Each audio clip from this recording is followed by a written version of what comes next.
গরুর গোশত খেতে হবে না, কোরবানি হবে না, ইমান চলে যাবে। হ্যাঁ, এ কোন দেশে কথাবার্তা? এটা কি ইসলামের বিধান নাকি? ইসলামের বিধান তো এটা নয়।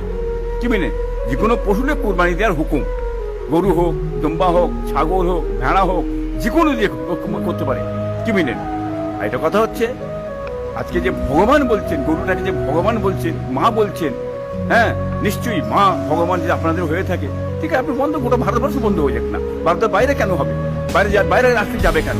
1 নম্বর খাতা নিয়ে চাইছেন কি? তাহলে বয়স হলে ভগবান থাকছে না, মা থাকছে না, তাকে জবাই করে ফেলো, এটা কেন্দ্রে হিন্দু ভাইকে মেনে নেবেন? হ্যাঁ, জাতীয় ধর্ম বলে মানুষ আমরা বসবাস করি ভারতবর্ষে, কে কি খাবে না খাবে সে তাদের ব্যাপার। যদি মনে করেন ভগবান হচ্ছে, কি মেনে আমরা ভগবান বলে মানি, মা বলে মানি, তাহলে এত বছর বয়স হলে, 15 বছর বয়স হলে সেই ভগবানকে জয়ের খাতে ফেলে দাও, খেয়ে ফেলো, বিক্রি করে দাও। এটা কোন দেশি কথাবার্তা? হিন্দু ভাইয়েরা আমরা সোচ্চার হয়ে সঠিক কথাটা হিন্দু ভাইয়েরা বলুন তো আপনারা।